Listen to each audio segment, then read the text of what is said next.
Michael, peux-tu nous parler de ton parcours ?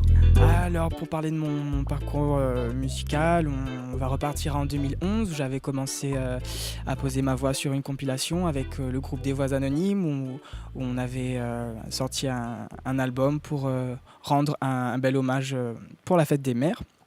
Suite à ça, il y a eu plein d'aventures. Il y a eu la comédie musicale Robin des Bois avec Giovanni Louise.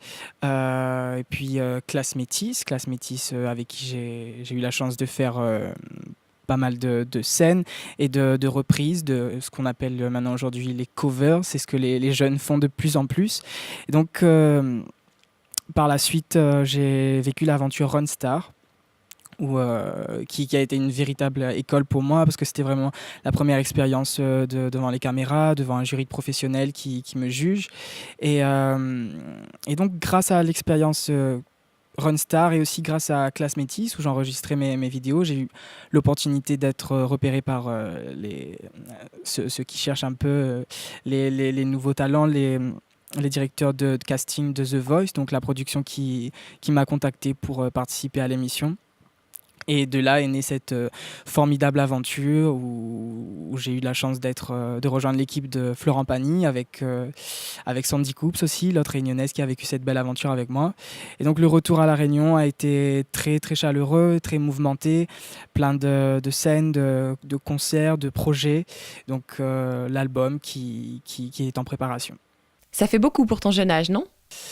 Alors c'est vrai que à l'âge que j'ai, à peine 23 ans, c'est fou et de se dire que j'ai eu la chance de vivre autant de choses, sachant que plein de gens rêvent tout au long de leur vie de pouvoir monter sur une scène ou d'être sur un plateau télé. C'est vrai que je réalise quand même la chance que j'ai d'avoir pu vivre toutes ces choses-là.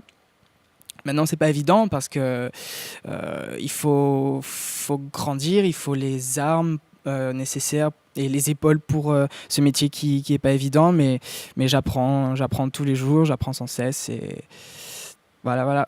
Lorsque tu as quitté The Voice, tu es revenu avec des morceaux en créole. C'était important pour toi ? Alors, lorsque je suis rentré à La Réunion, je pouvais pas me dire que je fais un album et qu'il n'y ait pas un ou deux morceaux en créole. C'était important pour moi, ça comptait pour moi. Donc c'est pas un exercice facile d'écrire en créole parce que je me suis inspiré d'artistes tels que Davis Sicard que j'aime beaucoup ou encore David Saman que j'apprécie beaucoup aussi. Et donc j'ai écrit un morceau qui s'appelle Poumon Rêve et qui décrit très bien ce que je vis et ce que je veux aussi. Donc voilà, ça a sonné comme une évidence pour moi de revenir à La Réunion et de rendre hommage à mon île et aux Réunionnais, tout simplement. Tu peux nous parler de ton album ? Alors l'album a mis du temps avant de naître parce que ça faisait déjà 2 ans qu'on était sur le projet, mais à chaque fois, il y a eu plein de nouvelles expériences. L'idée de l'album était même avant Runstar, donc il y a eu cette expérience-là. Après, il y a eu The Voice, j'ai fait plein de rencontres. Il y a eu des duos qui avaient déjà été entamés, qui finalement ne se sont pas faits. Plein de nouvelles rencontres, donc de nouveaux duos. Et du coup, justement, je suis jeune, donc c'est la période où je grandis. Donc quand je regarde 2 mois en arrière, je me dis, ça me plaît déjà plus ce que j'ai fait. Donc à chaque fois, on a envie d'être perfectionniste pour que le projet il soit vraiment au top du top. Et donc à mon retour à La Réunion et en revenant de l'émission The Voice, je me suis dit là, les gens ils vont m'attendre au tournant, donc il faut quand même leur donner un truc de qualité. Donc j'ai choisi de travailler avec SS Skyron, que je salue, et qui est un arrangeur très talentueux et que j'admire beaucoup pour la qualité de son travail.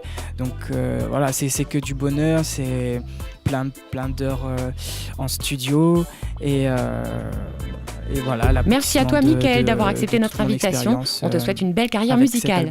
Nous maintenant, on va à l'agenda.